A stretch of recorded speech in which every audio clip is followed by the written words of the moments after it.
할렐루야.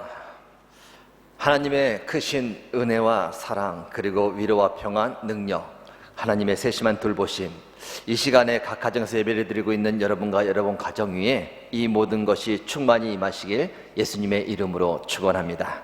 우리 옆에 분에게 인사하며 이렇게 말씀해 주시기 바랍니다. 영향력 있는 사람 됩시다. 사람 됩시다. 아멘. 영향력 있는 사람은 어떤 사람인가? 단순히 누군가에게 자극을 주고 본이 되는 그런 정도의 영향력이 아니라 나로 인해 누군가가 하나님께 긍휼을 입고 은혜를 받아 구원을 받고 또 복을 받게 되는 그런 영향을 끼칠 수 있는 사람을 말합니다.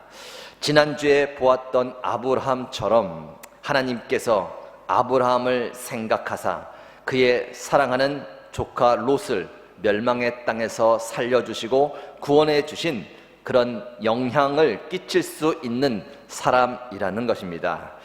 때때로 하나님은 어떤 한 사람의 잘못으로 인해 다른 사람들이 피해를 입게도 하십니다.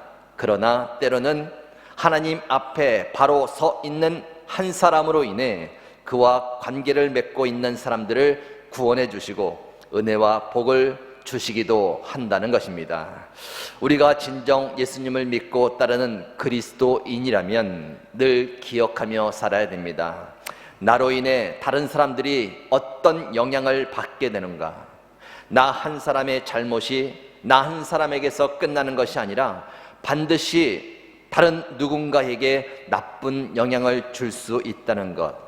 나 한 사람이 하나님 앞에 바로 설 때 나 한 사람으로만 끝나는 것이 아니라 반드시 누군가에게 좋은 영향을 끼쳐 은혜와 구원과 복을 받게 해 줄 수 있다는 것, 이것을 늘 염두에 두고 살아야 한다는 것입니다. 아브라함을 생각하셔서 그의 조카 롯을 구원해 주셨듯이 어쩌면 우리는 지금까지 하나님 앞에 바로 서서 나를 위해 간절히 중보해 주었던 그 누군가 때문에 하나님께 긍휼과 은혜를 입고 살았는지 모릅니다. 이제는 우리가 누군가에게 그런 영향을 줄 수 있는 사람이 되어야 할 것입니다. 하나님께서 나를 생각하사 나와 관계된 사람들을 구원하시고 은혜와 복을 주시는 그런 참된 영향력 있는 사람이 되어야 할 것입니다. 오늘도 힘써 하나님 앞에 바로 서시는 가운데 하나님께서 여러분을 생각하셔서 여러분과 관계된 모든 사람들이 하나님께 큰 은혜와 복을 받게 되는 그런 참된 영향력 있는 미랄가족 여러분이 다 되시기를 예수님의 이름으로 축원합니다. 우리 옆에 분에게 이렇게 한번 말씀해 주세요. 앞으로 제 덕 좀 볼 겁니다. 아멘. 그렇게 되실 수 있길 바랍니다. 자, 여기까지 지난주 설교 말씀의 이야기였고요. 오늘 말씀의 제목은 나의 진짜 모습입니다. 나의 진짜 모습. 반전이라는 말이 있습니다. 사전적 의미로는 일의 형세가 반대로 되다 라는 뜻입니다. 누구나 다 그렇게 될 것이라 생각을 했는데 갑자기 예상치 못한 결과가 나온다는 것입니다. 오늘 본문 말씀의 내용이 그렇습니다. 두 사람이 성전에 기도하러 갔습니다. 한 사람은 바리새인이고 또 한 사람은 세리였습니다. 그 당시 바리새인은 종교 지도자였죠. 율법을 연구하고 율법을 가르치는 일을 했습니다. 그리고 그 율법대로 철저하게 살았던 사람입니다. 그래서 많은 사람들에게 종교적으로 존경을 받는 사람들이었습니다. 세리는 세금을 걷는 사람이죠. 그 당시 이스라엘은 로마의 통치를 받고 있었기 때문에 중간에서 세금을 거두는 일이 필요했습니다. 그 일을 세리들이 했는데 대부분 세리들이 그 중간에서 세금을 거두면서 많은 이익을 챙겼습니다. 민족을 배신하고 로마의 빌부터 사는 매국노라고 사람들은 생각했습니다. 그래서 세리들을 매우 싫어했습니다. 특히 바리새인의 입장에서 보면 세리는 완전히 죄인들인 것이죠. 그 두 사람이 성전에 기도하러 간 것입니다. 바리새인이 기도합니다. 하나님이여, 나는 다른 사람들 곧 토색, 불의, 가늠하는 자들과 같지 아니하고 이 세리와도 같지 아니함을 감사나이다. 나는 일해에 2번씩 금식하고 또 소득의 11조를 드리나이다. 좀 멀리 떨어져서 세리도 기도합니다. 감히 눈을 들어 하늘을 쳐다보지도 못하고 다만 가슴을 치며 이렇게 기도합니다. 하나님이여 불쌍히 여기소서. 나는 죄인이로소이다. 그 두 기도를 들으시고 주님께서 평가를 하십니다. 어떤 평가가 나왔을까요? 청코노는 바리새인, 홍코노는 세리라면 과연 주님은 누구의 손을 들어서 의로운 자라고 평가해 주셨을까요? 14절입니다. 내가 너희에게 이르노니 이에 저 바리새인이 아니고 이 사람 세리입니다. 의롭다 하심을 받고 그 집으로 내려갔느니라. 하나님은 세리의 손을 들어주셨습니다. 세리에게 의롭다라고 말씀을 해주셨다는 거예요. 이것은 대단한 반전이었습니다. 그 당시 모든 사람들은 율법을 철저하게 지키며 종교 활동을 열심히 했던 바리새인들이 더 의롭다는 것에 대해 전혀 의심하지 않았습니다. 바리새인 자신들도 그렇게 믿었습니다. 말씀에서도 내가 너희에게 이르노니 이에 저 바리새인이 아니고 라고 말씀하신 것을 보면 그 말씀을 듣는 모든 사람들이 당연히 하나님께서 바리새인의 손을 들어 주실 줄 알았다는 것이겠죠. 그런데 모든 예상을 뒤엎고 하나님께서 이기적이고 욕심 많고 매국노 같은 바로 그 사람 세리의 손을 들어주시면서 네가 의롭다라고 말씀해 주셨다는 것입니다. 이미 우리는 이와 같은 설교를 많이 들었기 때문에 그 평가에 대해서 그렇게 놀라울 것이 없습니다. 그러나 그 당시 사람들에게 하나님의 그러한 평가는 대단히 충격적인 것이었습니다. 바리새인들도 그렇고 바리새인들의 모습을 부러워하며 닮고 싶어 했던 사람들도 그렇고 또 거기에 미치지 못해 늘 죄책감에 사로잡혀 있었던 세리와 같은 사람들에게도 충격적인 평가였다라는 것입니다. 그렇다면 과연 하나님의 평가는 잘못된 평가일까요? 바리새인의 의로운 행위를 무시하는 불공평한 평가였을까요? 그것이 아니라는 것이 오늘 본문 말씀 9절에 나옵니다. 9절입니다. 자기를 의롭다고 믿고 다른 사람을 멸시하는 자들에게 이 비유로 말씀하시되, 바리새인이 하나님께 기도하고 있는 내용은 모두 사실이었습니다. 그는 토색한 일이 없었습니다. 토색은 돈이나 물건을 강제로 빼앗거나 억지로 달라는 것을 말합니다. 그러한 일을 하지 않았습니다. 불의도 없었고 가늠한 적도 없었고 한 주에 2번씩 금식을 했습니다. 그리고 소득의 11조를 하나님께 드렸습니다. 그것은 허세나 거짓이 아니었습니다. 그동안 자기가 지켜왔던 것들입니다. 아마도 그 이상을 바리새인은 철저히 지키며 살았을 것입니다. 그래서 그들은 자신들이 의롭다고 생각을 한 거예요. 9절에서 자기를 의롭다고 믿고 라고 말씀을 하고 있는데 그들의 의로운 행위들이 그렇게 믿게끔 만들었다는 것입니다. 즉 금식하고 11조하고 남에게 피해 안 주면서 철저히 율법대로 살았던 그 행위들이 그 자신은 의로운 사람이라고 믿게끔 만들었다라는 거예요. 이것은 바리새인뿐 아니라 우리 모든 사람의 속성입니다. 사람은 누구나가 선한 일을 하거나 규칙들을 어기지 않고 잘 지키면 그것으로 말미암아 자신은 의로운 사람이라고 믿게 됩니다. 자신은 아니라고 생각할지 모르지만 그로 말미암아 내면에 하나둘 의를 쌓게 되는 것이 바로 사람의 속성이라는 것입니다. 사람의 속성이라 하면 사람이라면 누구나 예외 없이 다 그렇게 된다는 이야기겠죠. 그런데 진짜 문제는 그렇게 쌓은 의 때문에 자신의 진짜 모습을 보지 못하게 된다는 것입니다. 자신의 진짜 모습이 무엇입니까? 저와 여러분의 진짜 모습이 무엇입니까? 끊임없이 솟아오르는 죄의 속성들 때문에 수없이 죄를 짓게 되는 모습입니다. 여러분, 손으로 진흙을 가볍게 주고 있다가 힘을 주어 손을 꽉 쥐면 어떻게 될까요? 손가락 틈 사이사이에 보이지 않던 그 진흙이 삐지고 나오게 되어 있습니다. 평소에는 의로운 행위들 때문에 잘 보이지 않던 죄의 속성들이 힘만 주면 그 의로운 행위들 틈 사이사이로 삐지고 나온다는 것입니다. 그래서 9절 말씀을 다시 보면 이렇습니다.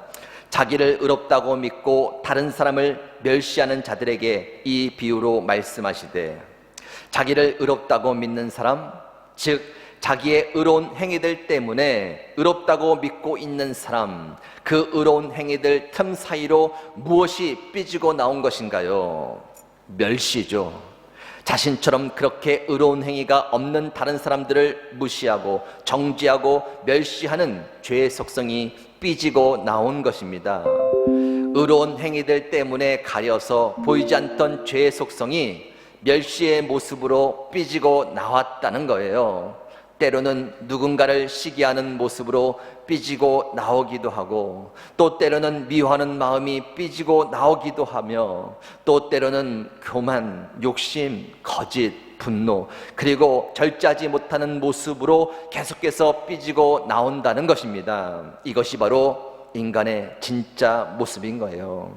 저와 여러분의 진짜 모습이라는 것입니다. 우리 옆에 분에게 좀 말씀해 주세요. 인정합시다. 인정합시다. 네. 여러분, 의로운 행위 자체는 큰 의미가 있습니다. 그러나 그 행위가 죄인을 의인으로 만들어 줄 수는 없습니다. 세상 그 어떤 선한 일도 죄인인 사람을 의인으로 만들 수는 없다라는 것입니다. 로마서 3장 20절 말씀입니다. 그러므로 율법의 행위로 그의 앞에 의롭다 하심을 얻을 육체는 없나니 율법으로는 죄를 깨달음이니라. 아무리 인간이 율법의 행위를 완벽히 지켜도 인간은 의롭다고 말할 존재들이 아니다라는 거예요. 왜요?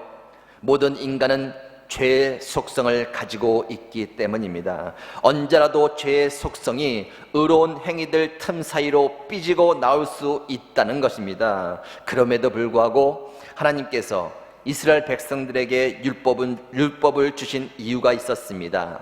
율법으로 자기의 죄를 깨달으라는 것입니다. 율법을 통해 자기의 의를 쌓아가라는 것이 아니라 그것을 거울 삼아 부족한 자신의 모습을 발견하라는 것입니다. 그래서 하나님의 은혜 없이는 살 수 없음을 고백하라는 것이죠. 자신의 의가 아니라 하나님의 긍휼과 은혜를 의지하며 살라는 것입니다. 본문에 나오는 두 사람, 즉 바리새인과 세리는 둘 다 죄인입니다. 몇 가지 죄를 지어서 죄인이 아니라 죄의 속성을 가지고 있는 인간이기에 둘 다 죄인입니다. 그런데 큰 차이가 있었습니다. 한 사람은 자기의 의로운 행위에 가려서 자신의 진짜 모습을 보지 못하고 있었다는 것이고, 한 사람은 자기 죄를 통해 자신의 진짜 모습을 보고 있었다는 것입니다. 별 차이가 아닌 것처럼 보이지만 이것이 엄청나게 큰 결과를 초래하게 된다는 사실을 알아야 됩니다. 여러분, 예수님을 믿지 않고 거부하는 이유가 무엇일까요? 자신이 의롭다고 생각하기 때문입니다. 자신이 뭐 그리 큰 죄를 지어서 죄인이냐는 것이죠. 예수님이 필요 없다는 겁니다. 결과는 어떻게 될까요? 자신의 행위로 말미암아 하나님께 심판을 받게 될 것입니다. 자신의 진짜 모습을 깨달은 자들은 어떻게 할까요? 세리처럼 감히 하나님 앞에 고개를 들지 못합니다. 그저 불쌍히 여겨달라고 말합니다. 십자가 앞에 나아가 예수님을 붙잡습니다. 예수님이 필요하다고, 자신을 죄에서 구원해 주실 분은 오직 예수님밖에 없다고 고백하며 하나님께 은혜를 구하게 된다라는 거예요. 결과는 어떻게 될까요? 하나님의 은혜를 잊게 되는 것이죠. 세리처럼 하나님께 의롭다고 칭함을 받으며 죄에서 구원을 받게 된다는 것입니다. 자신의 진짜 모습을 볼 수 있기를 바랍니다. 선한 일을 얼마나 많이 했느냐가 중요한 것이 아닙니다. 율법대로 얼마나 잘 살았느냐가 중요한 것이 아닙니다. 진짜 중요한 것은 자신의 진짜 모습을 알고 있는 거예요. 행여나 자신의 선한 행위들 때문에 가려진 자신의 진짜 모습을 잊지 않고 있는 것입니다. 힘을 주면 언제라도 삐지고 나올 수 있는 죄성이 자신에게 있음을 늘 잊지 않고 살아가는 것입니다. 그 모습 때문에 하나님께 늘 긍휼과 은혜를 구하며 나아가야 하는 것이죠. 늘 예수님의 십자가를 붙잡고 나아가야 한다는 것입니다. 처음 교회에 나와 신앙생활을 하다가 어느 순간에 크게 은혜를 받는 때가 있습니다. 자신의 부족함을 알게 되는 것이죠. 선한 줄만 알았던 자신이 죄인이라는 것을 깨닫게 되는 겁니다. 죄로 여기지 않던 것들이 어느 순간에 하나 둘 죄로 여겨지는 거예요. 나도 모르게 눈물을 흘리며 하나님께 회개를 합니다. 예수님께서 흘리신 보혈이 이것 때문에 필요한 것임을 알게 됩니다. 그래서 더 눈물이 납니다. 자신의 죄를 위해 십자가에서 피를 흘리신 예수님의 그 사랑과 희생이 너무나 감사하게 느껴지는 거예요. 목 놓아 찬양을 부르기도 하고 밤새 말씀도 읽고 봉사도 하고 밖에 나아가 전도도 하게 됩니다. 그 은혜가 감사하여 다른 것이 눈에 들어오지 않는 것이죠. 진짜 신앙생활을 시작한 것입니다. 신앙생활의 시작은 바로 거기에서부터 출발하는 겁니다. 그런데 여러분, 신앙생활의 중간과 끝은 어떨까요?